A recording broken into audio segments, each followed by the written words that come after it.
Movie start అవగానే మనకి SP Arjun సర్కార్ని చూపిస్తారు. అర్జున్ మీద క్రైమ్ చేశాడని కొన్ని ఎలిగేషన్స్ రావడం వల్ల అతన్ని కోర్టుకు పంపిస్తారు. అర్జున్ క్రైమ్ అయితే చేశాడు, కానీ అతను క్రైమ్ చేశాడని నిరూపించే బలమైన సాక్ష్యాధారాలు ఏమీ లేవు.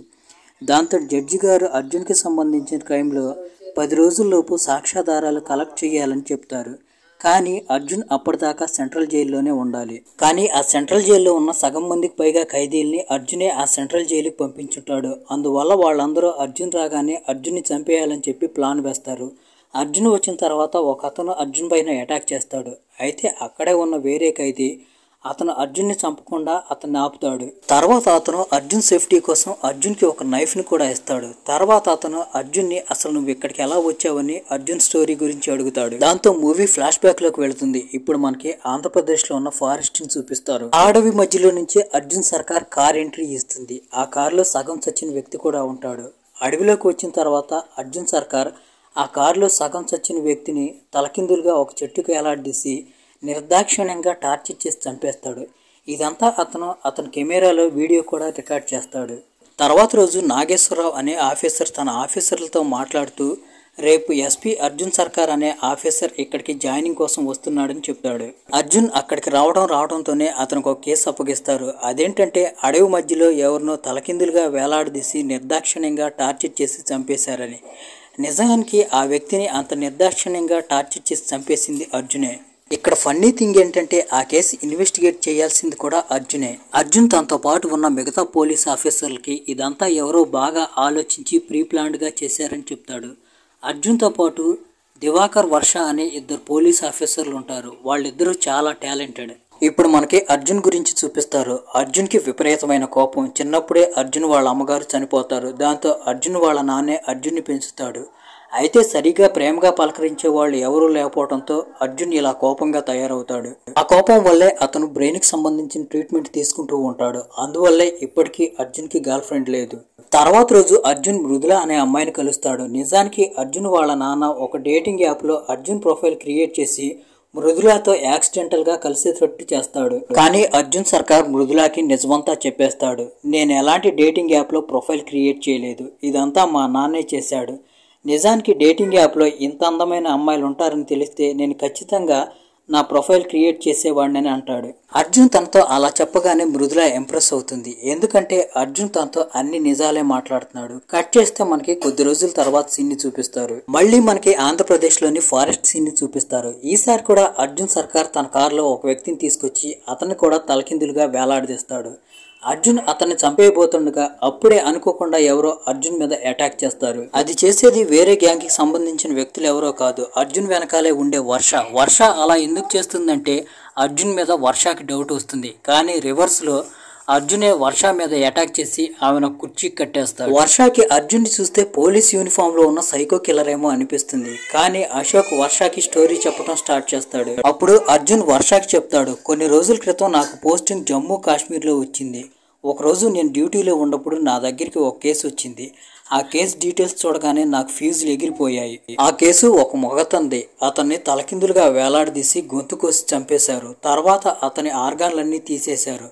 అలాంటి క్రైమ్ నేను ఇంతవరకు చూడలేదు. ఆ వ్యక్తిని మర్డర్ చేసిన పద్ధతి చూసి అక్కడ ఉన్న వాళ్ళందరూ భయపడిపోయారు. దాని గురించి తెలుసుకోవాలి కూడా. ఎందుకంటే మర్డర్ చేసిన వ్యక్తి గురించి తెలుసుకోవడానికి అక్కడ ఎలాంటి క్లూ లేదు. ఇక్కడ కిల్లర్ గురించి తెలుసుకోవడానికి ఒకే ఒక లీడ్ దొరికింది. అది టైర్ గుర్తు. కానీ మంచు పట్టడం కారణంగా ఆ టైర్ గుర్తు పూర్తిగా మూసుకుపోయింది. అయితే కాసేపటి తర్వాత మంచు కరగటం స్టార్ట్ అయినప్పుడు ఆ టైర్ గుర్తు తిరిగి మళ్ళీ స్పష్టంగా కనిపిస్తుంది. ఫుట్ ప్రింట్ గురించి ఇన్వెస్టిగేషన్ చేస్తున్న వాళ్ళకి తెలిసే విషయం ఏంటంటే ఈ టైరు ఒక కొత్త కారుదని. అలాంటి కారుని రీసెంట్ గా 3 వ్యక్తులు కొన్నారు. దాంతో అర్జున్ ఆ 3 దగ్గరికి వెళ్లి కిల్లర్ ఎవరు అయి ఉంటారని చెప్పి ఇన్వెస్టిగేషన్ చేయడానికి వెళతాడు. 2 వ్యక్తుల దగ్గరికి వెళ్ళినప్పుడు అర్జున్ కి ఎలాంటి ఆధారాలు లభించవు. కానీ అర్జున్ 3వ వ్యక్తి దగ్గరికి వెళ్ళినప్పుడు వాళ్ళు సడన్ గా అర్జున్ పైన అటాక్ చేయడం స్టార్ట్ చేస్తారు. వాళ్ళు అర్జున్ ని నిర్దాక్షిణ్యంగా కొడుతూ ఉంటారు. అర్జున్ కూడా తిరిగి ఆ 4-5 గూండాల్ని కొట్టి తర్వాత వాళ్ళలో ఆదిల్ అనే వాడిని అరెస్ట్ చేసి తీసుకువస్తాడు. ఎందుకంటే ఆదిలే ఆ వ్యక్తిని తలకిందులుగా వేలాడదీసి నిర్దాక్షిణ్యంగా గొంతు కోసి చంపింది. అర్జున్ ఆదిల్ ఆ వ్యక్తిని అలా ఎందుకు మర్డర్ చేశాడని తెలుసుకోవడానికి ప్రయత్నం చేస్తాడు. కానీ ఆదిల్ నోరు తెరిచి ఒక్క ముక్క కూడా మాట్లాడడు. దాంతో అర్జున్ కి విపరీతమైన కోపం వస్తుంది. ఎలాగైనా ఆదిల్తో నిజం చెప్పించాలని అర్జున్ ఆదిల్ని విపరీతంగా టార్చర్ చేస్తాడు. అయినా కానీ ఆదిల్ నోరు తెరిచి మాట్లాడు. తర్వాత రోజు అర్జున్ న్యూస్ చూస్తూ ఉంటాడు. అక్కడ వస్తున్న న్యూస్ ని చూసి అర్జున్ షాక్ అయిపోతాడు. బీహార్లో ఒక వ్యక్తిని తలకిందులుగా వేలాడదీసి అతని గొంతు కోసి నిర్దాక్షిణ్యంగా చంపేసి అతని ఆర్గాన్స్ బయటికి తీశారు. అది చూసి అర్జున్ షాక్ అయిపోతాడు. ఎందుకంటే రీసెంట్ గా జమ్మూ కాశ్మీర్ లో ఆదిల్ ఆ వ్యక్తిని ఎలా మర్డర్ చేశాడో సేమ్ అదే ప్యాటర్న్ లో బీహార్ లో ఆ వ్యక్తిని మర్డర్ చేస్తాడు. ఆదిల్ ఇక్కడ ఉన్నప్పుడు సేమ్ అలాంటి ప్యాటర్న్లోనే బీహార్లో ఆ మర్డర్ చేసింది ఎవరని అర్జున్ ఆలోచిస్తూ ఉంటాడు. సేమ్ ప్యాటర్న్లో ఇద్దరు వ్యక్తుల్ని ఎలా మర్డర్ చేశారు, వీళ్ళకి ఏమైనా గ్యాంగ్ ఉందా, లేకపోతే మనల్ని తప్పుదోవ పట్టేయడానికి ఎలా చేస్తున్నారా అని. కానీ ఈ విషయం అప్పుడు తెలుస్తుంది ఎప్పుడంటే అర్జున్ బీహార్ వెళ్ళి ఆ వ్యక్తిని తలకిందులుగా వేలాడదీసి మర్డర్ చేసిన కిల్లర్ని పట్టుకున్నప్పుడు. దాంతో అర్జున్ లేట్ చేయకుండా బీహార్ వెళ్తాడు. అర్జున్ ఆ కిల్లర్ని పట్టుకుని తీసుకొస్తూ ఉంటాడు. దారి మధ్యలోనే మావోయిస్టులు అర్జున్ మీద అటాక్ చేస్తాడు. ఎందుకంటే ఆ కిల్లర్ కూడా మావోయిస్టుకు సంబంధించిన వ్యక్తి. అయితే అర్జున్ ఎలాగోలా తప్పించుకుని సరైన టైంలో ఆ వ్యక్తిని తీసుకుని కాశ్మీర్ వస్తాడు. నిజం తెలుసుకోవడానికి ఆ వ్యక్తిని కూడా విపరీతంగా టార్చర్ చేస్తాడు. అయితే అర్జున్ ఎంత టార్చర్ చేసినా కానీ ఆ వ్యక్తి కూడా ఆదిల్ లాగా నోరు తెరిచి ఒక ముక్క కూడా మాట్లాడు. అప్పుడే అర్జున్ కళ్ళు సిటీకే అని రాసిన అక్షరాలపైన పడతాయి. ఆ సిటీకే అనే లెటర్స్ బీహార్ కిల్లర్ ఒంటిపైన కూడా రాసి ఉంటాయి. దాంతో అర్జున్ సిటీకే గురించి తెలుసుకోవటం మొదలు పెడతాడు. అప్పుడు పరదాలు మెల్లమెల్లగా తెరుచుకోవడం స్టార్ట్ అవుతుంది. అర్జున్ సిటీకే గురించి చాలా విషయాలు తెలుసుకుంటాడు. నిజానికి సిటీకే అనేది ఒక డార్క్ వెబ్సైట్.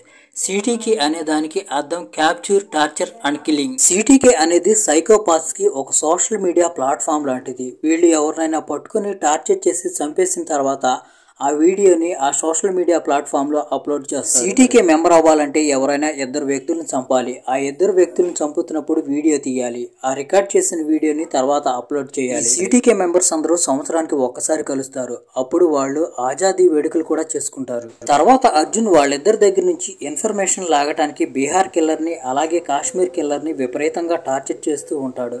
అయితే వాళ్ళు నోరు తెరిచి ఒక మాట చెప్పరు. కానీ వాళ్ళలో ఉన్న ఒకడు అక్కడే ఉన్న పోలీస్ ఆఫీసర్ గన్ లాక్కొని షూట్ చేసుకుని చనిపోతాడు. దాంతో అర్జున్ సర్కార్ ని అక్కడ నుండి ట్రాన్స్ఫర్ చేస్తారు. ఇక్కడికి వచ్చిన తర్వాత అర్జున్ సర్కార్ ఒక ప్లాన్ వేస్తాడు. అదేంటంటే అతను కూడా ఇద్దరు వ్యక్తులను చంపి వాళ్ళని చంపుతున్నప్పుడు వీడియో తీసి ఆ వీడియోని సిటీకే వెబ్సైట్ లో అప్లోడ్ చేయాలని. ఎందుకంటే అలా చేస్తే అర్జున్ కూడా సిటీకేలో మెంబర్ అవుతాడు. ఇప్పుడు మూవీ స్టోరీ ప్రజెంట్ లోకి వస్తుంది. అప్పుడు వర్ష అర్జున్ అడుగుతుంది, మీరు సిటీకేలో మెంబర్ అవటానికి ఇలా అమాయకుల్ని నిర్దాక్షిణ్యంగా ఎందుకు చంపుతున్నారని. నిజానికి నువ్వు అనుకుంటున్నట్టు వీడేం అమాయకుడు కాదు. వీడు 4 సంవత్సరాల అమ్మాయి మీద మానభంగం చేశాడు. అది కూడా 8 రోజులు. ఒకవేళ వీడిని తీసుకువెళ్లి నేను జైల్లో వేశాననుకో, కొన్ని సంవత్సరాల తర్వాత, కొన్ని రోజుల తర్వాత ఎప్పుడో ఒక రోజు వీడు బయటికి వస్తాడు. వాడు అలా బయటికి రావాలని నేను అనుకోవట్లేదు. అందుకనే వాళ్ళకి శిక్ష విధిస్తున్నానని చెప్తాడు. అర్జున్ ఇప్పటికీ ఇద్దరిని చంపి వీడియో తీశాడు. ఆ వీడియోల్ని అర్జున్ సిటీకే వెబ్సైట్లో అప్లోడ్ చేశాడు. రీసెంట్గా సిటీకే వెబ్సైట్లో ఒక వీడియో అప్లోడ్ అయింది. ఆ వీడియోలో ఒక అతను ఒక లేడీని తలకిందులుగా వేలాడదీసి దారుణంగా మర్డర్ చేస్తూ ఉంటాడు. ఆ ప్లేస్ ఎక్కడుందో తెలుస్తుంది. ఆ ప్లేస్ ఎక్కడో కాదు, రాజస్థాన్లోని జైపూర్లోది. అక్కడికి వెళ్ళిన తర్వాత ఇంకో సంగతి కూడా తెలుస్తుంది.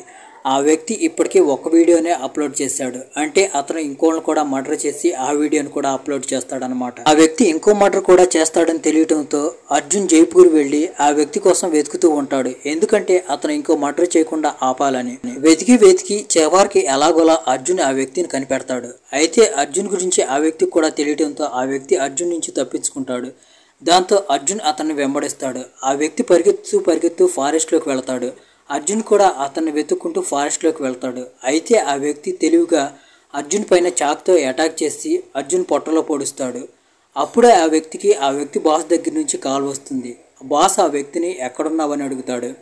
దానికి ఆ వ్యక్తి దారిలో ఉన్నాను, దారిలో ఒక పాము కనపడింది, దాన్ని చంపేసి వస్తానని చెప్తాడు. తర్వాత ఆ వ్యక్తి అర్జున్ని అలాగే ఆ లేడీని కూడా చంపేయబోతాడు. అప్పుడు అర్జున్ తిరిగి ఆ వ్యక్తి పైన అటాక్ చేస్తూ పాము చచ్చిపోయిందో లేదో తెలుసుకోవడానికి దూరంగా నిలబడి చెక్ చేయాలి. దాని తోక పట్టుకొని కదిలిస్తే ఇలాగే తిరిగి కాటేస్తుందని అంటాడు. ఇంకోవైపు అర్జున్ ఆ అమ్మాయిని కూడా కాపాడతాడు. ఇప్పుడే మనకు తెలిసే ఇంకో విషయం ఏంటంటే ఆ 2 వీడియోల్ని అప్లోడ్ చేయడం వల్ల ఇప్పుడు అర్జున్ సిటీకేలో మెంబర్ అయిపోయాడు. తొందరలోనే సిటీకే యానివర్సరీ రాబోతుంది. అంటే సంవత్సరంలో ఒకసారి సిటీకే మెంబర్స్ అందరూ కలుస్తారు. అశోక్ వెళ్ళి వాళ్ళ సార్తో తొందరలోనే సిటీకే యానివర్సరీ రాబోతుంది, నేను కూడా అక్కడికి వెళ్ళాలనుకుంటున్నానని చెప్తాడు. సిటీకే యానివర్సరీ జరిగే ప్లేస్కి వెళ్ళాలంటే కొన్ని రూల్స్ ఉన్నాయి. రైల్వే స్టేషన్ నుంచి సిటీకే మెంబర్సే మిమ్మల్ని పికప్ చేసుకుని తీసుకువెళ్తారు. మీతో పాటు ఎవరో రాకూడదు, అలాగే మీరు ఎలాంటి మొబైల్ తీసుకురాకూడదు.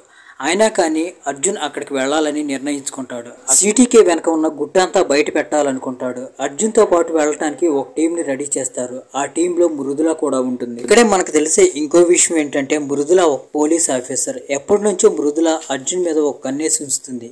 ఇక్కడే మనకు తెలిసే ఇంకో విషయం ఏంటంటే మృదుల అర్జున్ లవ్ చేస్తుంది.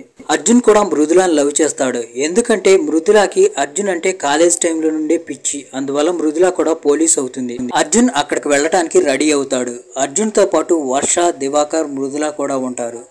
రైల్వే స్టేషన్కి వెళ్ళిన తర్వాత అర్జున్ని తీసుకువెళ్ళటానికి కారు వస్తుంది. కానీ అక్కడికి వచ్చేది ఒక కారు కాదు, 3 కార్లు వస్తాయి. ఆ 3 కార్లు 3 దారుల్లో వెళ్ళిపోతాయి. దాంతో మృదుల, వర్ష, దివాకర్ కూడా ఆ 3 కార్లు వెనక విడివిడిగా వెళ్తారు. ఆ 3 కార్లు వెనకాల విడివిడిగా ముగ్గురు వెళ్ళినా కానీ వాళ్ళకి ఎలాంటి క్లూ లభించదు. ఎందుకంటే ఆ 3 కార్లలో ఏ కారులో కూడా అర్జున్ ఉండడు. ఎందుకంటే వాళ్ళు వేరే దారి గుండా సిటీకే అడ్డా దగ్గరికి అర్జున్ని తీసుకొచ్చారు. అక్కడికి వెళ్ళిన తర్వాత అర్జున్కి ఆల్ఫా అనే వ్యక్తితో పరిచయం అవుతుంది. అతనే సిటీకేని రన్ చేస్తూ ఉంటాడు. అర్జున్ తన పేరు ఏజే అని చెప్పి ఇంట్రడ్యూస్ చేసుకుంటాడు. తర్వాత అర్జున్ ఆ సిటీకే అడ్డా మీద చూస్తే దాదాపు 150 మందికి పైగా సైకోపాత్ కిల్లర్స్ ఉంటారు. ఈరోజు రీసెంట్గా 4 జాయిన్ అయ్యారు. వాళ్ళలో అర్జున్ కూడా ఒకడు. అప్పుడే వాళ్ళందరి కళ్ళ ముందే ధాన్య అనే అమ్మాయిని విపరీతంగా టార్చర్ చేసి దారుణంగా చంపేస్తారు. అర్జున్ తన టీంకి ఎలాగైనా తను ఎక్కడున్న ఇన్ఫర్మేషన్ పంపించాలనుకుంటాడు.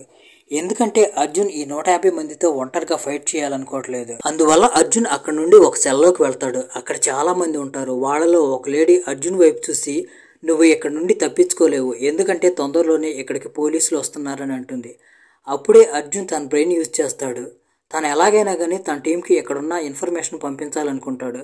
అందుకే అర్జున్ అక్కడ పెద్ద మంటలు వచ్చేలా చేస్తాడు. తర్వాత అర్జున్ అక్కడ పెద్ద బ్లాస్ట్ చేస్తాడు. ఆ బ్లాస్ట్ జరగటంతోనే ఆల్ఫాకు అర్థం అవుతుంది ఇక్కడ ఏదో గడబడ జరుగుతుందని.